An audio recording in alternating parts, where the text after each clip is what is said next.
2015년 추수감사절과 태신자 초청주의를 맞이하여서 추수감사절을 통한 감사라고 하는 제목으로 하나님의 말씀을 선포하겠습니다. 조선일보 논설위원이었던 이규태 씨가 과거에 이런 칼럼을 실었습니다.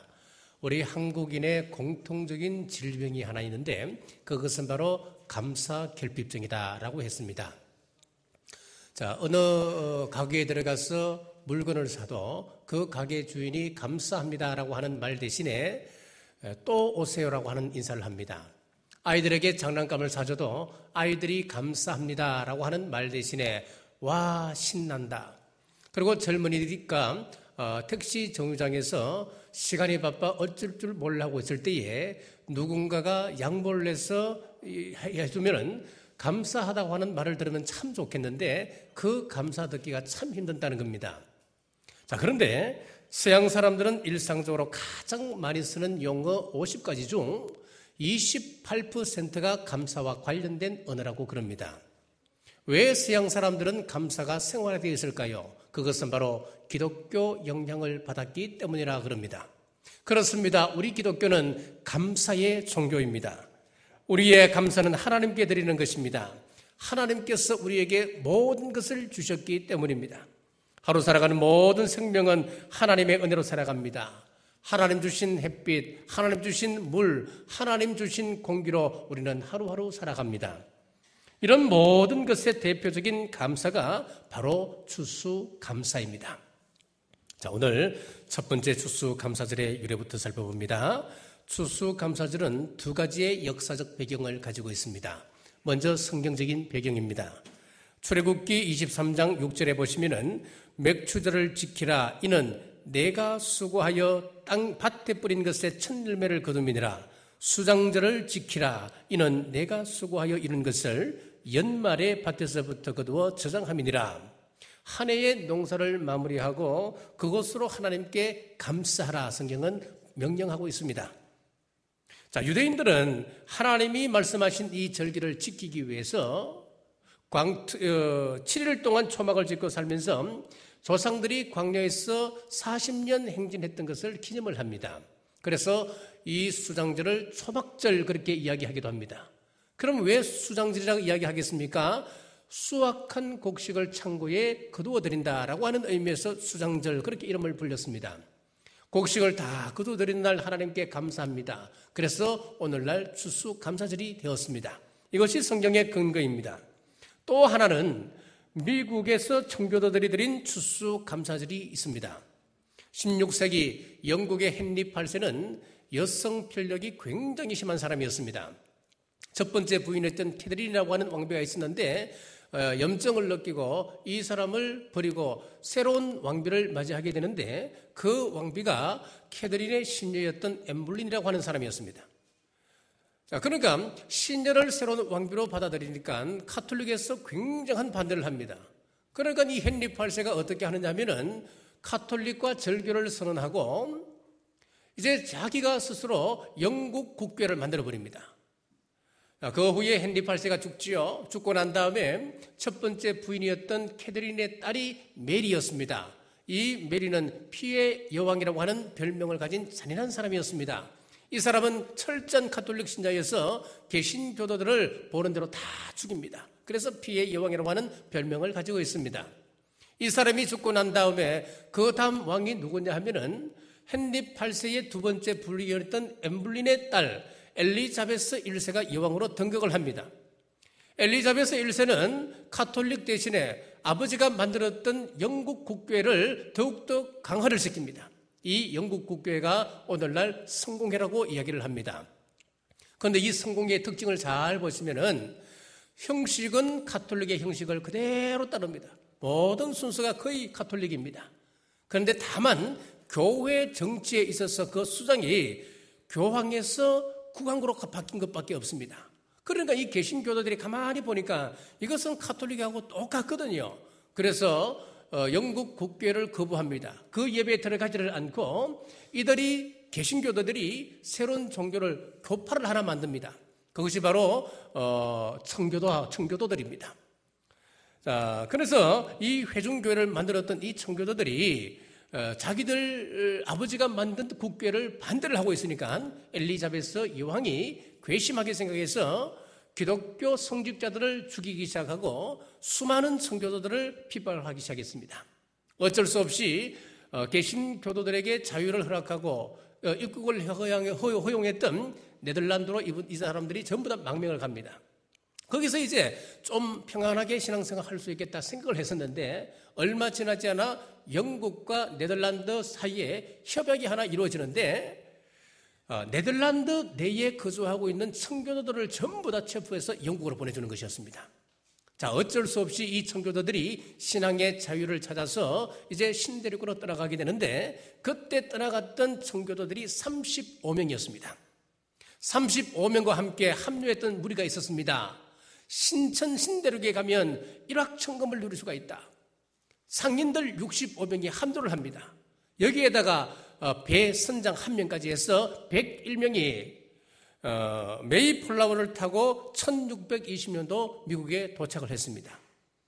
자, 미국에 도착을 해서 이 사람들이 협약을 맺습니다. 규약을 맺습니다. 어떤 규약을 맺느냐 하면은 35명의 청교도들은 오직 하나님께 영광이라고 하는 그런 슬로건을 내걸었고 65명의 상인들은 신대륙 개척, 식민지 개척이라고 하는 서로 다른 규약을 체결하게 되는데 이것이 바로 메이플라워 규약이라고 그렇게 이야기합니다. 자, 우리가 흔히들 미국은 청교도들이 세운 나라 그렇게 이야기합니다만은 물론 맞는 말입니다만은 100% 맞는 말은 아닙니다. 35명의 청교도들이 들어갔기 때문에 청교도들이 함께 세운 나라 그렇게 이야기해야 미국의 정체성이 올바르게 되는 겁니다. 자, 이렇게 도착해서 그들이 7가지를 하나님께 감사를 드렸습니다. 첫째는 180톤밖에 되지 않는 작은 배였지만은 이 배라도 주신 것을 감사합니다라고 했습니다. 두 번째는 평균 시속 2마일.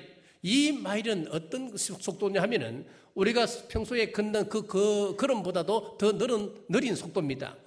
자, 2마일의 속도지만은 117일 동안 정지하지 아니하고 계속해서 신대륙을 향하여 전진할 수 있어서 감사합니다라고 했습니다. 세 번째는 한 개 중 2사람이 죽었습니다만은 한 사람의 아이가 태어나서 또한 감사합니다라고 했습니다. 네 번째는 폭풍으로 돛이 부러졌습니다만은 침몰하지 않은 것에 대해서 감사했습니다.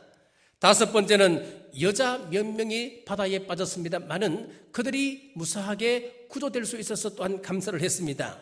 여섯 번째는 인디안들의 방해로 신대륙에 도착을 했습니다만은 정박을 못했습니다. 그 신대륙을 바라보고서도 한 달 동안 다시 바다에 떠 있었습니다. 그러다가 호의적인 원주민이 사는 상륙지점을 허락해 주신 하나님께 또한 감사를 했습니다. 일곱 번째는 고통스러운 3개월 반 동안의 항해였습니다만은 단 한 명도 불평하는 사람 없어서 감사했습니다. 이렇게 청교도들과 65명의 상인들은 하나님 앞에 감사를 올렸습니다. 그곳에서 혹독한 겨울을 보내고 봄이 되었을 때에 추위와 굶주림 그리고 질병으로 인해서 그 해에 47명이 또 죽습니다. 식량은 거의 다 바닥이 나고 이제 겨우 종자 얼마만 남았는데 그 종자를 아껴서 그 황무지에다가 새로운 토지에다가 밀과 보리를 심었는데 새로운 토지를 파가지 못했기 때문에 철저하게 처절하게 실패하고 말았습니다. 먹을 것이 없어 걱정하고 있는 그때에 자기들을 도와주었던 인디언들이 옥수수를 가지고 와서 옥수수 심는 법을 가르쳐줍니다. 그래서 그 해에 가을에 그 수확한 옥수수를 가지고 하나님 앞에 감사 예배를 드리면서 자기들을 도와주었던 인디언들을 전부 다 초청을 했습니다. 초청받은 인디언들이 가지고 온 음식이 무엇이냐면은 사슴고기와 칠면조와 몇 가지 음식이었습니다. 자, 그때 베푼 3일간의 축제가 바로 근대 추수감사절의 시작이었습니다. 이들이 드린 추수감사절은 그들이 행복해서 드린 감사절이 아니었습니다. 평안해서 드리는 감사가 아니었습니다. 성공해서 드리는 감사가 아니었습니다. 죽음의 칼날을 피해 신대륙으로 인도하신 하나님께 감사했습니다. 좋은 인디언 만난 것을 감사했습니다. 그들의 도움으로 겨울을 무사하게 보낼 수 있었고 그들이 가르쳐준 농사법으로 인하여서 굶주리지 않음으로 인해서 하나님의 은혜 감사합니다. 감사를 드린 겁니다. 그러므로 오늘 우리가 드리는 이 추수감사절은 지금까지 내가 살아온 과정에 하나님께서 개입하셨다, 이 신앙 고백으로 우리는 들으셔야 됩니다. 빈손으로 왔는데 하나님께서 먹을 것을 주셨고 입을 것을 주셨습니다. 요즘 어렵다 하지만은 굶는 분 있으십니까? 어떤 방법을 통해서든 우리는 굶주림은 면할 수가 있습니다. 없다 하지만 조그만 수입이 있고 조그만 소출을 가지고 있습니다. 그것을 가지고 함께 나눌 수 있다고 하는 것은 하나님 앞에 큰 감사거리입니다. 우리는 모든 것에 감사해야 됩니다. 그래서 하나님께서 기도할 때도 감사함으로 하나님께 아뢰라 그랬습니다. 찬송할 때도 시편 95편 2절에 우리가 감사함으로 그 앞에 나아가며 시로 그를 향하여 즐거이 부르자 그랬습니다. 오늘 추수감사절의 그 유래를 기억하시고 지금까지 인도하신 하나님께 늘 감사하시는 우리 남부교회 성도들 되시길 주님의 이름으로 축복합니다. 두 번째, 감사하면 주시는 선물이 있습니다. 잠언 5장 13절에 보시면은 마음의 즐거움은 얼굴을 빛나게 하여도 마음의 근심은 심령을 상하게 하느니라. 마음이 즐거우면 얼굴에 빛이 나고 마음에 근심이 있으면 우리 심령을 상하게 한다. 여러분, 다른 말로 하면 건강 문제를 이야기합니다. 우리가 하나님 앞에 감사하면 하나님이 주시는 복은 건강 회복의 복입니다. MBC 방송국에서 만들었던 말의 힘이라고 하는 그런 영상을 우리 한번 잠시 보겠습니다.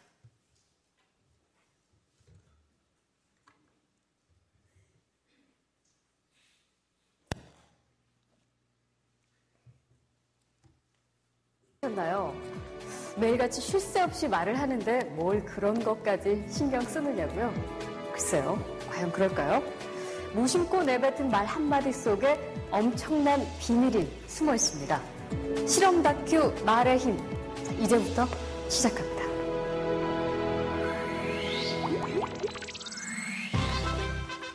여기 막 지은 쌀밥이 있습니다. 그리고 각각의 병에 좋은 말과 나쁜 말을 붙이면 실험 준비는 끝입니다. 안녕하세요. 네, 안녕하세요. 네, 부탁드립니다. 이게 뭐예요? 앞으로 한 달 동안 네. 한쪽 병에는 좋은 말씀을 좀 해주시고요. 그리고 한쪽 병에는 듣기 싫은 말씀을 좀 해주세요. 아, 뚜껑을 열고요. 알아들을까요? 고맙습니다. 아, 예쁘다. 냄새 날 것 같아. 짜증나. 미워. 카메라 앞이라 그런지 짜증나도 너무 짜증 안 나게 얘기하시네요. 제대로 한번 짜증나게 할까요? 네, 짜증. 어우, 짜증나. 감사합니다. 짜증나. 아, 예쁘다. 아유, 짜증나. MBC 아나운서실과 일반 사무실 모두 5곳에 전달했는데요. 4주 후 과연 어떤 변화가 생길지 함께 기다려 볼까요? 4주 후. 안녕하세요. 맡긴 물건 찾으러 왔습니다. 아, 맡기신 물건이요? 이거죠? 그리고 여기요. 두 눈을 믿기 힘들 정도로 차이는 분명했습니다. 고맙습니다. 예쁘잖아요. 하얗고 뽀얀 곰팡이가 많이 생기긴 했는데 하얗고 뽀얀 곰팡이가 있고요.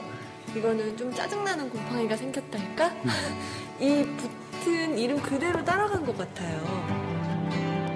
좋은 말을 들려준 쌀밥에선 구수한 누룩 냄새가 났지만 나쁜 말을 들려준 쌀밥은 썩어버렸습니다. 대체 어떻게 했길래 이런 차이가 난 걸까요? 사랑해 사랑해 너무 예쁘다 고맙습니다 다다다다다 쏘아붙고요. 그리고 나서 가끔 얘 보잖아요. 그럼 많은 얘기도 안 했어요. 너무 미워 짜증나 이렇게 하고 딱 놓거든요. 근데 저도 진짜 신기한 거예요. 차이가 이렇게 확연하게 보이니까. 밥풀이 한 달 동안 겪은 일을 기록한 사진인데요. 그 결과가 바로 여기 있습니다. 단지 좋은 말과 나쁜 말을 들려줬을 뿐인데 보이시죠? 이렇게 색깔이 확연하게 구분될 정도로 다르게 변해버렸습니다. 이게 만약 밥풀이 아니고 우리의 가족이나 친구, 혹은 직장 동료였다면 어땠을까요? 건강한 파동과 밝은 에너지를 전해주는 말의 힘을 새삼 깨닫게 됐습니다. 우리의 말과 글을 아끼고 지키는 길, 그 시작은 배설하는 말이 아닌 배려하는 말, 또 어렵고 난해한 글이 아닌 쉽고 편한 글을 쓰려는 노력에서부터 출발하는 건 어떨까요? 저부터 한번 실천해보죠. 여러분, 고맙습니다. 그리고 사랑합니다. 여러분 어떻습니까? 저는 이 영상을 보면서 많은 반성과 새로운 이렇게 결심을 하게 됩니다. 자, 미생물도 우리의 말에 이렇게 반응을 합니다. 자, 그렇다면은 우리가 늘 대화를 주고받는 상대방을 한번 생각해 보십시오. 저것이 사람이라면 또 우리 말 한마디에 상대방이 살기도 하고 병들기도 한다. 그러면 여러분 이것은 소름 끼치는 사실 아닙니까? 여러분 말에는 사랑하는 말이 많습니까? 아니면 미워하는 말이 많습니까? 여러분 말 속에는 격려하는 말이 많습니까? 아니면 죽이는 말이 많습니까? 아니면 습관적으로 여러분 말을 들어보면은 빈정거리는 말투를 가지고 있지는 않습니까? 여러분의 말은 축복의 말이 많습니까? 아니면 저주의 말이 많습니까? 우리가 구사하는 언어를 살펴보면은 상대방의 마음을 열게 하는 개방적인 언어가 있고 상대방의 마음을 닫게 하는 폐쇄적인 언어가 있다고 그럽니다. 개방적인 언어라고 하는 것은 좋은 인간 관계를 만듭니다. 이해하는 그 말을 하는 것이 열리게 하는 열린 언어이고, 자, 폐쇄적인 언어라고 하는 것은 추궁하는 말입니다. 자, 예를 들어 남편이 회사 일을 마치고 집에 들어왔을 때 조금 늦었습니다. 그러면은 혹시 이렇게 묻지는 않습니까? 왜 이렇게 늦었어요? 그러면은 그것을 받아들이는 남편이 어떻게 받아들이겠습니까? 추궁당한다고 하는 생각을 갖습니다. 그러면은 오늘 뭐 일이 많아서 늦는 거지 왜 그래? 그렇게 반응한단 말이에요. 자, 반대로 어떻게 하다가 오늘 이렇게 늦었어요? 이렇게 물어보면은 나를 이해한다라고 남편이 생각하고 오늘은 무슨 일이 있어서 이렇게 좀 늦을 수밖에 없었네. 그렇게 이야기한단 말이지요. 여러분 같은 말이지만은 우리가 왜라고 묻는 말하고 어떻게 해서 늦었냐고 이렇게 말을 서로 바꾸게 되면은 개방적인 언어와 폐쇄적인 언어가 서로 바뀌게 되면은 자, 우리는 엄청난 결과를 만들 수가 있다고 하는 거예요. 요즘 현대의학에서 새롭게 밝혀진 사실입니다. 과거에는 유전자가 바뀌지 않는다라고 이야기를 했습니다. 그러나 현대에는 인간 게놈 프로젝트가 실행되고 난 이후에 새로운 가설이 나오게 되었습니다. 과거의 가설을 뒤집는 이야기가 등장했습니다. 현대 가장 심각한 질병은 성인병인데 전부 다 생활습관병이라는 겁니다. 그리고 더 중요한 사실은 유전자가 변질되어서 오는 병이라고 그런 겁니다. 이런 성인병들은 세상 의술로는 안 되는 겁니다. 의료적으로, 약리적으로는 해결할 수 없는 병이라고 이야기를 합니다. 그래서 인간 게놈 프로젝트를 통해서 질병의 근본 원인이 인간의 유전자가 변질되어서 온 것이라고 한다면은 우리 인간의 유전자를 회복시키면 질병은 정복할 수 있다. 그렇게 결론을 내리고 있습니다. 이는 성경의 위대함을 더욱 뚜렷하게 부각시켜주고 있습니다. 사람들이 원래 가지고 있었던 온전한 유전자, 그 유전자가 우리의 죄악과 우리의 악함과 우리의 불의함으로 인해서 오염되고 변질된 것이 사람의 삶에 비극을 가지고 왔다고 하는 겁니다. 그래서 우리는 이것을 회복시켜야 됩니다. 회복시키기 위해서는 성경에 기록된 대로 순종하면 됩니다. 성경은 일찍 유전자를 깨우는 비밀을 우리에게 가르쳐주고 있습니다. 신명기 6장 6절에 보면은 오늘 내가 내게 명하는 이 말씀을 너는 마음에 새기고 마음에 새기라 그랬습니다. 왜 하필 마음이겠습니까?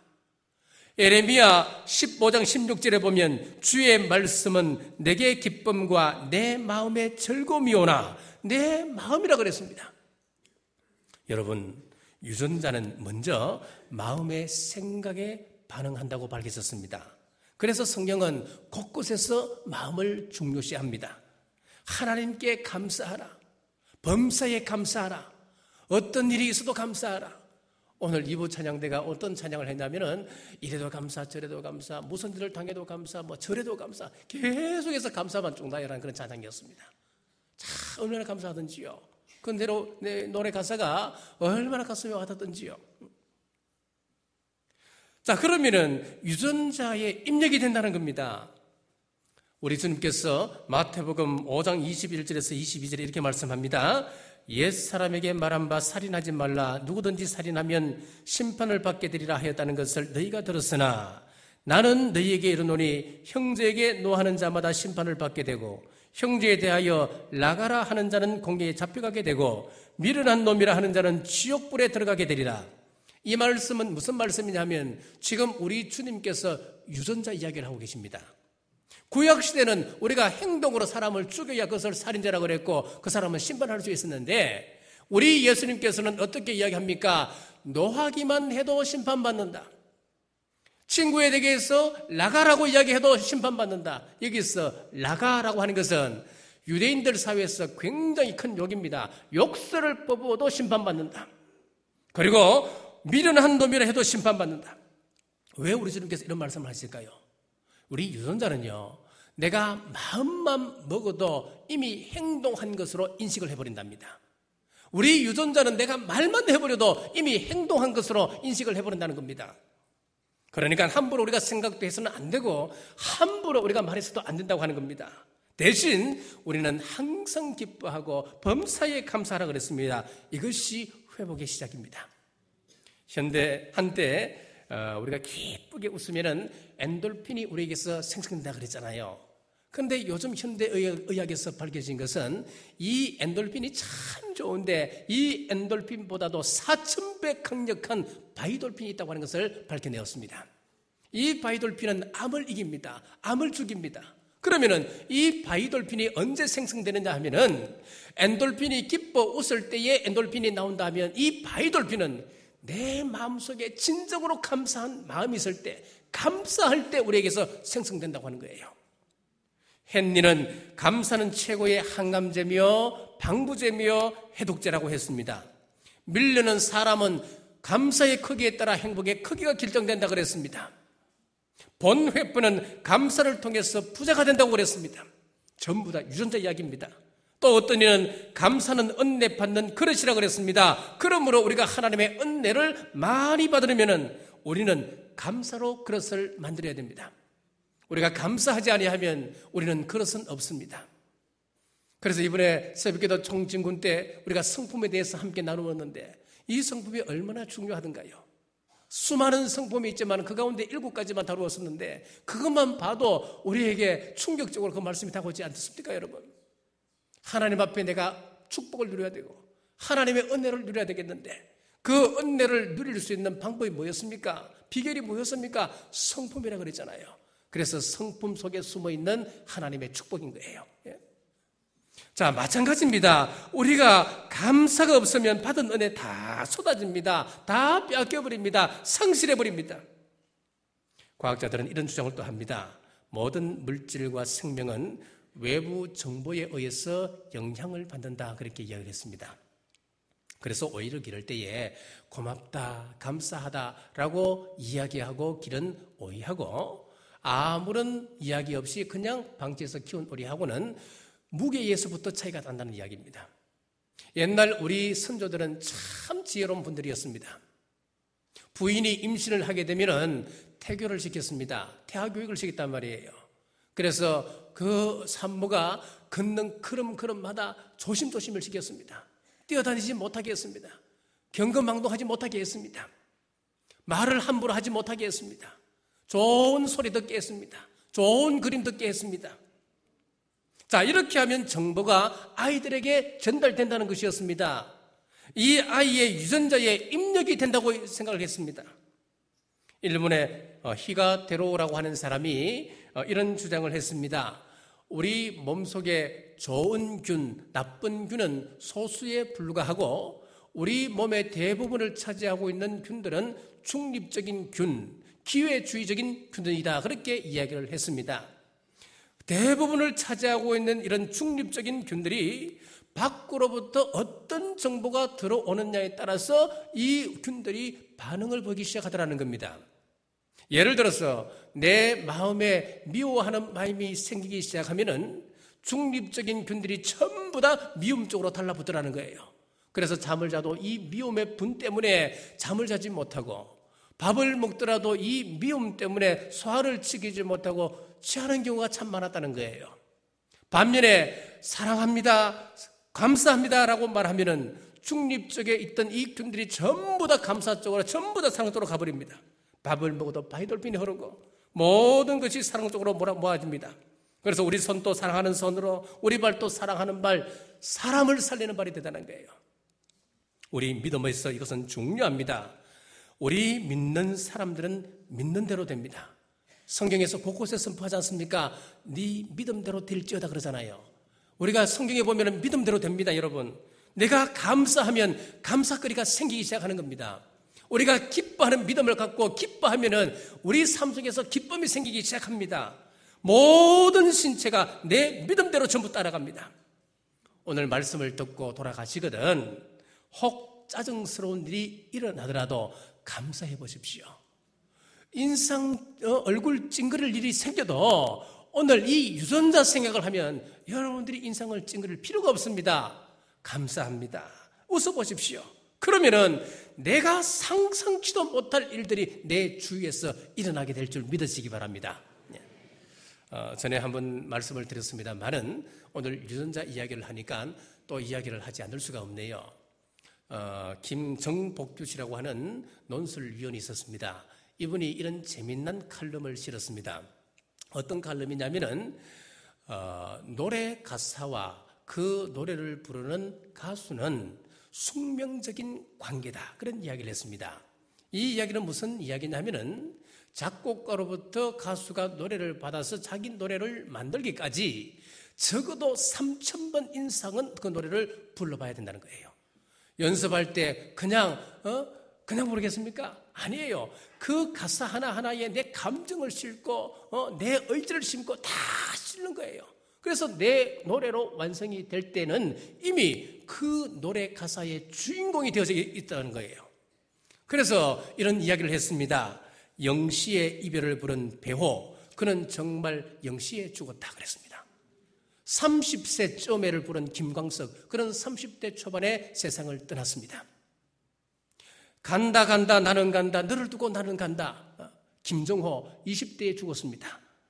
이별의 종착역, 떠나가 버린 데를 부른 김현식, 그는 젊은 나이에 세상을 떠났습니다.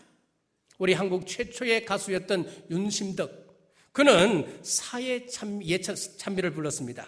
이 사회 찬미가 뭡니까? 죽음을 노래하는 그 노래거든요. 사회 찬미를 부르다가 그가 애인과 함께 현해탄을 건널 때 투신자살을 해버렸습니다. 수덕사의 여성을 불렀던 송춘희, 그는 불교 포교사가 되었습니다. 자, 이렇게 그 노래 가사를 따라서 그 인생이 따라가더라는 거예요.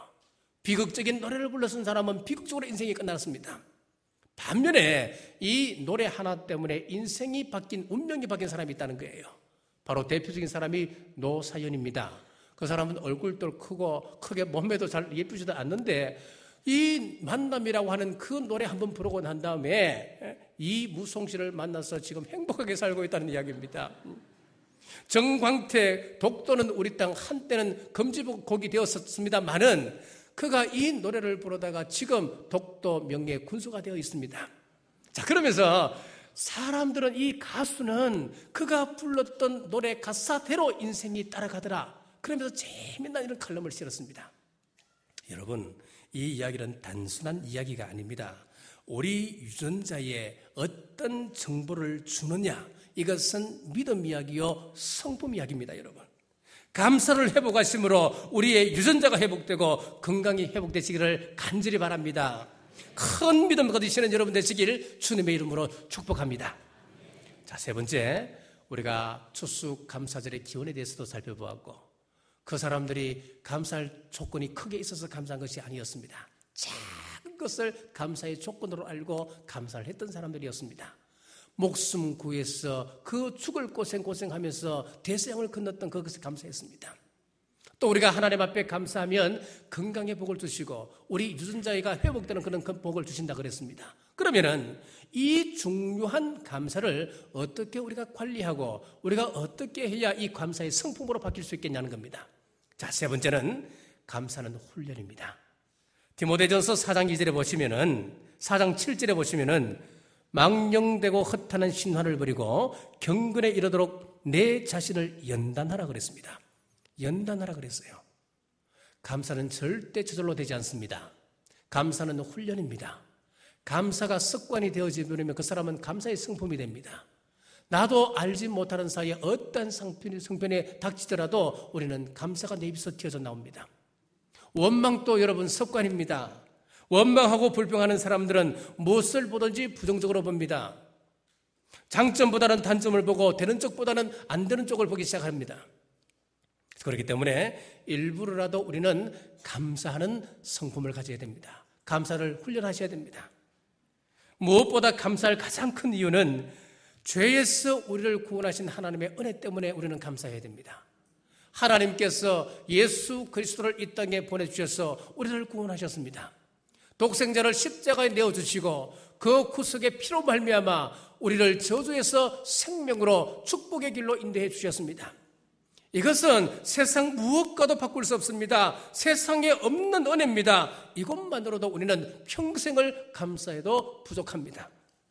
여러분, 감사가 반복되면 감사가 습관이 되고 감사의 습관으로 바뀌게 되면 감사하는 인격이 됩니다. 감사하는 인격이 되면 약속의 복이 임한다는 사실을 꼭 명심하시기를 바랍니다. 어떤 교회는 교단 차원에서 지침이 내려와서 감사를 생활하기 위해서 훈련을 한답니다. 한 12가지 정도가 되는데 한번 읽어드리겠습니다. 1. 일어나서 새날을 주심에 감사하라. 2. 아침 식사 시간 음식을 보며 아내의 정성과 수고에 감사하라. 수고했어요. 고마워요. 잘 먹겠어요. 3. 일터에 가면서 일할 수 있는 건강 주심에 감사하라. 4. 직장에서 일하는 보람에 감사하라. 5. 일하면서 비판이나 압력을 받을 때도 도전 주심에 감사하라. 새롭게 하시고 정신 차리게 해주심을 감사합니다. 그렇게 감사하라 구체적으로 기록해놨습니다. 6. 칭찬을 받을 때 만족함에 감사하라. 인정받고 또 칭찬받게 하심을 감사합니다. 7. 점심 식사 시간 대화할 수 있는 동료 주심을 감사하라. 함께 격려하고 일하는 직원 주심을 감사합니다. 8. 일과 후 작은 성취함에 감사하라. 오늘 또 일과를 마치게 하심을 감사드립니다. 9. 저녁 식사 시간 한 상에 둘러앉아 함께 먹을 수 있는 식사할 수 있는 가족 주심을 감사하라.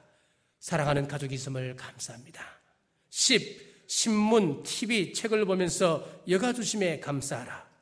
11. 잠자리, 하루를 평안하게 인도하신 은혜에 감사하라. 12. 꿈속에서 생명 주신 은혜에 감사하라. 구원하시고 생명 주신 주님 감사합니다. 자, 이렇게 구체적으로 12가지 지침이었습니다. 여러분 어떻습니까? 여기에 뭐 특별한 게 있습니까? 늘 우리가 일상 속에서 부딪히고 만나고 생각하는 일들 아닙니까? 사랑하는 여러분, 눈으로 보는 것마다 감사하십시다. 귀로 듣는 것마다 감사하십시다. 누구를 만나든 감사하십시다. 무슨 일을 당하여도 감사하시는 여러분 되시길 주님의 이름으로 축복합니다. 오늘 추수감사절을 맞이하여서 우리 속에 감사를 회복하시고 오늘 초청받은 모든 분들에게도 구원의 큰 은혜를 말미암아 구원의 감사가 있기를 주님의 이름으로 축복합니다. 기도하겠습니다. 아버지 하나님, 지금까지 지켜주시고 돌봐주시고 인도해 주심 감사합니다. 모든 것은 하나님의 것이었습니다. 모든 것은 하나님으로부터 받은 것이었습니다. 하나님께서 무제한으로 우리에게 은혜 베풀어 주셨습니다. 하나님이 주신 모든 것에 감사하며 하늘의 보물을 쌓는 마음으로 추수감사절을 드리오니 주님 받으시옵소서. 오늘 귀한 분들을 초청했습니다. 이번 출석이 일생에 있어 감사를 발견하고 그 영혼이 하나님께 속한 최고의 축복이 되게 하여 주옵소서. 날마다 큰 은혜 체험하며 삶 속에 감사와 기쁨이 넘치게 하여 주옵소서. 예수님 이름으로 간절히 기도드리옵나이다.